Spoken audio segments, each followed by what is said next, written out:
All right, let's see if this is working. AirPods. All right, I think we are live. Let me just double check on Instagram. All right, it's not working on Instagram. That's okay. You know what? Instagram is not cooperating with one stream live today, and that's all right. Okay, so we are live, and we're gonna go through a deal today. This is in 3457 Hidden Valley Circle in Lawrenceville, Georgia. Mortgage balance $397, ARV $417, entry fee $24,410, EMD of $5,000, the PITS 3023, HOA is 112. The subject to loan, which means that we are going to take over the loan subject to the existing financing. We're not assuming the debt here. Is going to be 5.25%. Alrighty then. So 3457 Hidden Valley Circle, Lawrenceville. So the first thing we're going to do is go through and look at the general photos. Let's see if this is a pretty good area. This is a gated community, I'm guessing. Looks like it's pretty good shape. All right. Yeah, it's a gated community with HOA. Looks probably fine. The kitchen looks great. Rooms look great. I don't think there's probably much rehab, maybe for some like dinged up paint here and there. So I'll just probably have some money for painting. That's pretty much it, because this home was built in 2022. So yeah, this home should be pretty much brand new, if anything. So we're gonna get the county. So we want to get the county so we know how to look it up later. If you look up county, is Gwinnett County. All right. Next thing we're going to do is we're going to get a lay of the land really quick. We'll go to tophap.com, tophap.com. And then we're going to look for 3457 Hidden Valley Circle, Lawrenceville, Georgia, 3044. If you click down on the neighborhood section, what I'm looking for is the crime index score. And I live in an area where it's like 88. This is an 84. So that makes me feel pretty good about the entire process. So nothing alarming there or nothing out of the ordinary. And that's probably all right. That works for me. So we're just going to keep on going. How do you go about doing market research when investing, like the neighborhood grades? For Airbnb worthy. So, you had a question about how to do market research. Let's see if I can pull this up for you while we're doing it. So, just a small deviation. If you Google the census tract, census data interactive map, my first criteria, and I made some content about this before, is I look for positive population growth, which means I never want to invest in an area that showed a negative, meaning there was more migration of people out of that area, because I never want to be investing in an area where the, let's see if this loads. Sometimes it takes a really long time. Infographics. I'm going to try to figure out where for some reason, it should be this one right here. Let's go. Open is separate. Oh, it won't do that. Let's see.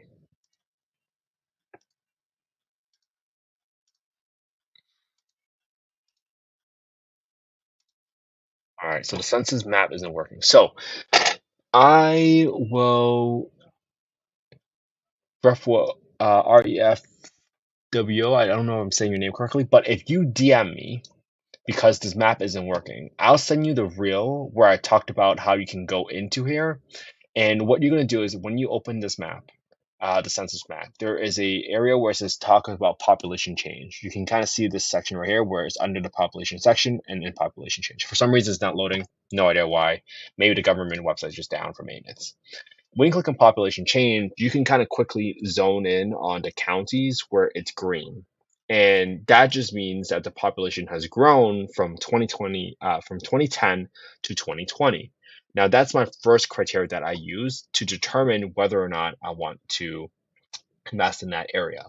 Then what I have done is, if you are in my affordable housing and real estate investment Facebook community, where it's full of affordable housing investors, I have done some zip code research, and I have compared the median rent for a two-bedroom home, no, not two-bedroom, three-bedroom home, to the rent for a three-bedroom apartment, essentially. And I was trying to figure out, from a ratio perspective, where are my chances the highest for cash flowing, and also meets my criteria for increasing population growth.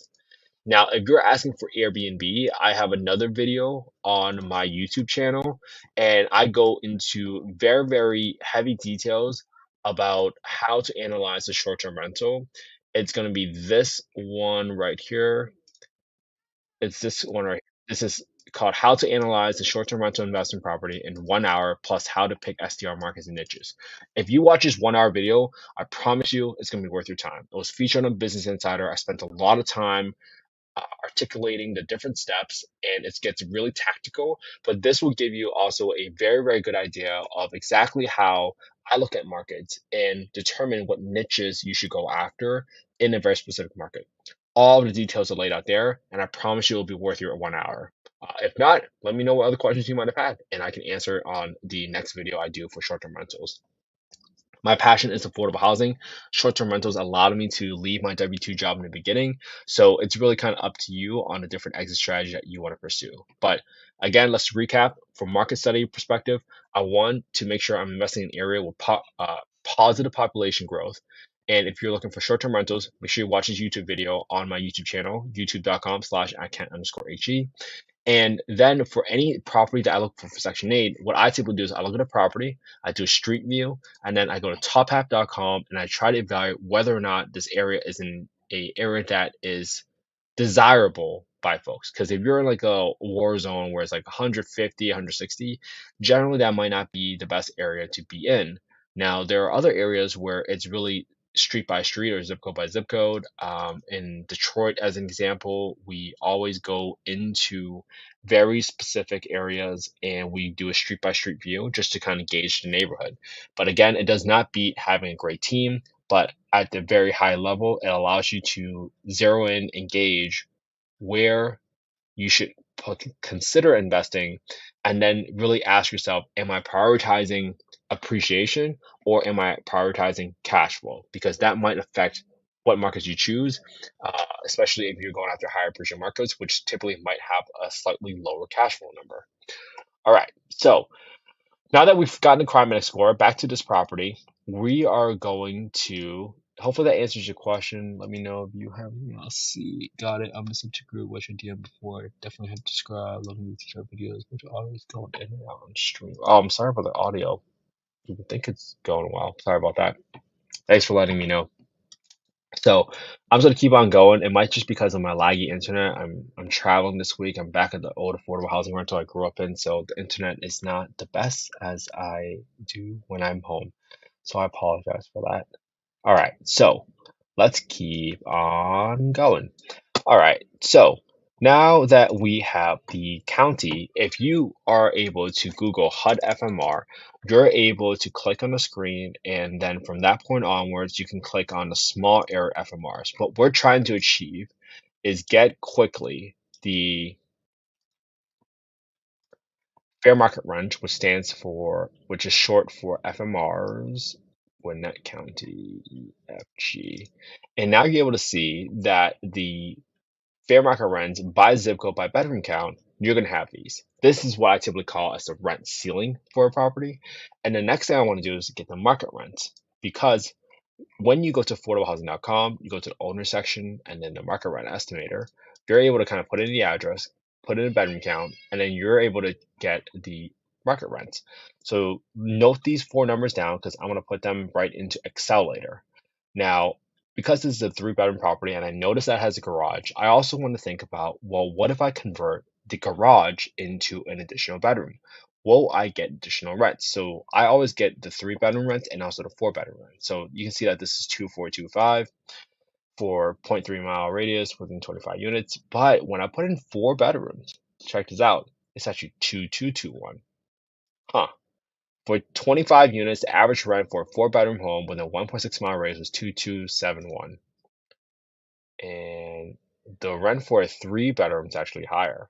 Interesting. So for me, I'm thinking right now, hey, whatever I do, it's probably not worth converting the garage to get extra bedroom because I'm not seeing that lift in rent. And at the same time, I also, how to say it, am a little skeptical about this property. Let's see. So 2450, 2425. Okay, so you can see that the fair market rent is 2450 and the FMR is 2450, excuse me, and then the market rent is 2425. Based off of this, I can justify that, hey, I can probably achieve 2425 or 2450. Even though this is the ceiling rent, this is like really close, this is within 25 bucks. So I feel really good about doing this because typically every section authority has a test, what they call is a rent reasonableness test, which means that just because you are renting out to a voucher holder and let's say this number was $3,000 instead of 2450 and they compare it to the 2425, they're not going to say you can charge $3,000. They can say you can only charge 2425 because they do not want you charging above market rent to a tenant simply because they are a voucher holder for obvious reasons. All right, so we have the rents here and we're going to use that to underwrite. So now that we have gone through everything, we got the crime index score, we looked at the photos where we knew the condition of the home and the rehab. We have all this information I want to plug into Excel. We have the market rent, we have the FMR, and we also talked about what rents we want to use. We're going to go ahead and populate the we're going to populate the Excel now. So I'm going to swap screens to the Excel. Boom. Okay, that should show up. All right. So here's what we are doing. Right now, I'm putting in $417,000 for the property. I'm gonna go put in the rehab costs. Rehab costs right now, I'm gonna use $2,000 to paint the interior. That's pretty much it at $3 a square foot. I have no flooring updates. I left in some rooms for the roof, I believe. Let me double check. I don't think we need any roof updates because we just built this 1 year ago. There's no way the roof should be collapsing. You think? I don't see really a big yard for like cleanups or anything like that, so I'm gonna zero that out. So that leaves me with a total rehab of about $6,000, just in case I need to fix anything up. Where's our last $1,000?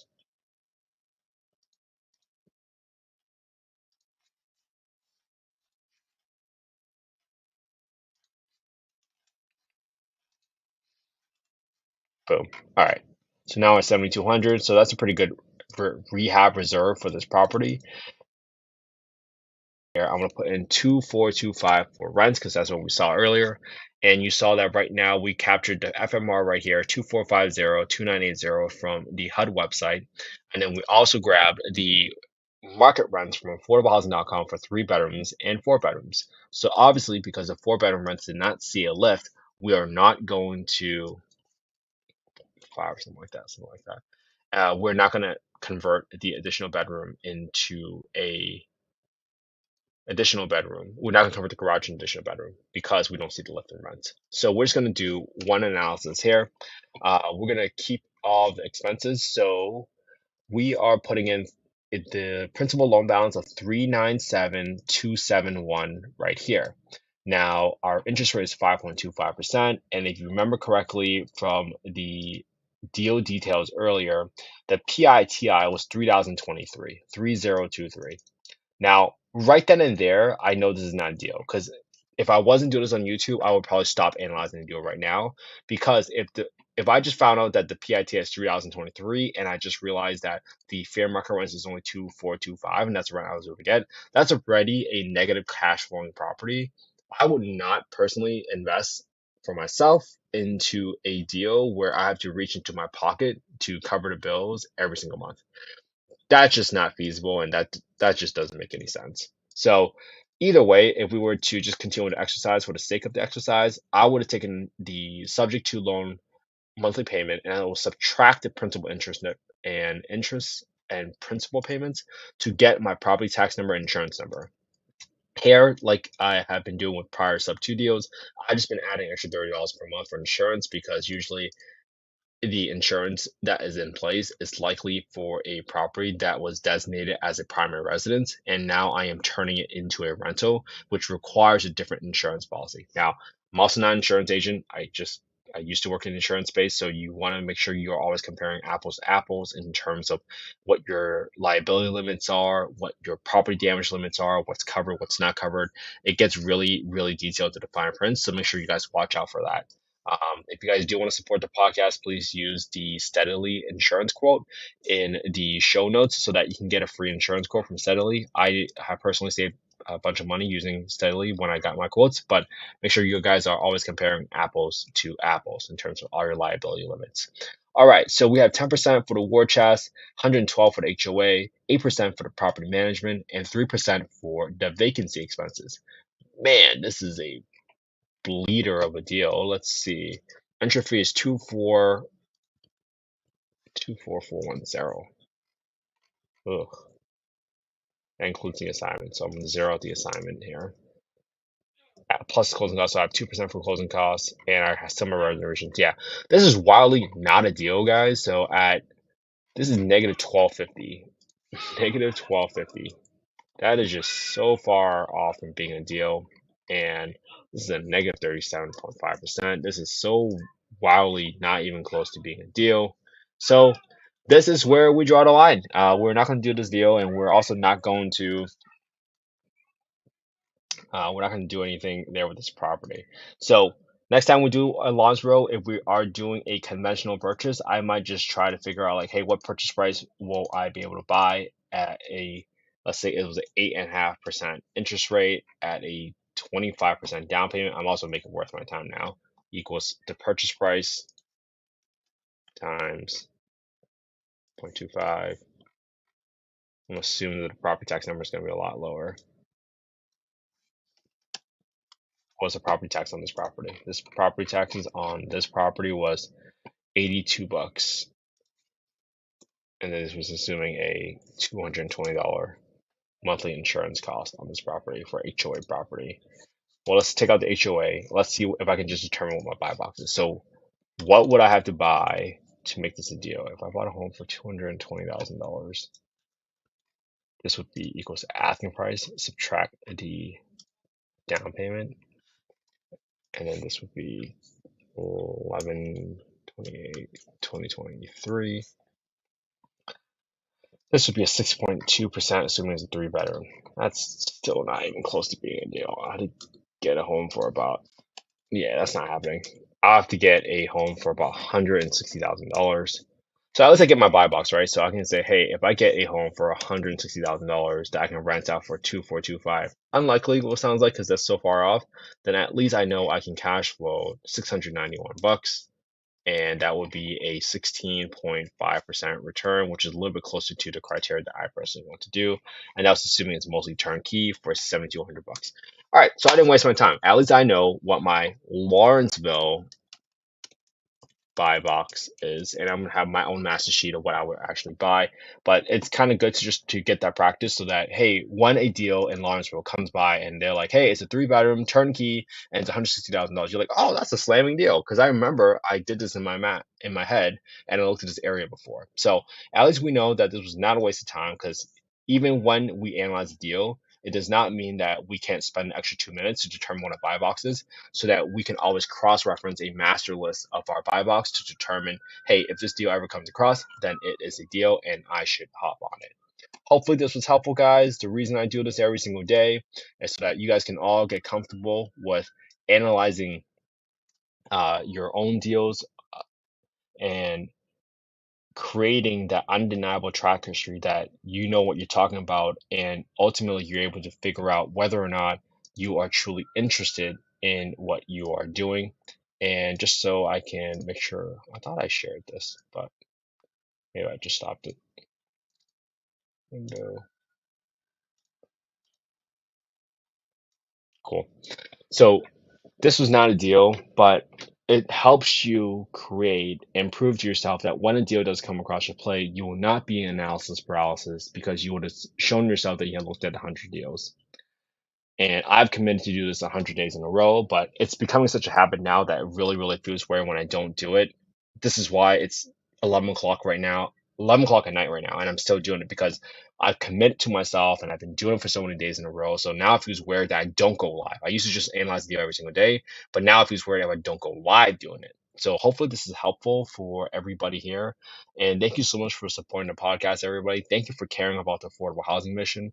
I really, truly am so passionate about affordable housing. I don't claim to be an expert, but I am here simply just doing the work every single day, doing the non sexy stuff.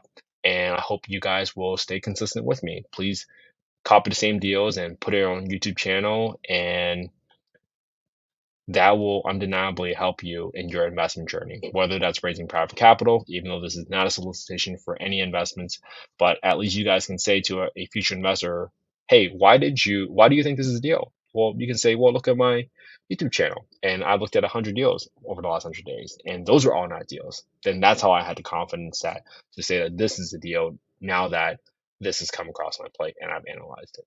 All right. Have an amazing Tuesday, everybody. I will be back here tomorrow. Thank you so much for your time, and I will be back. And let's stay consistent, everybody.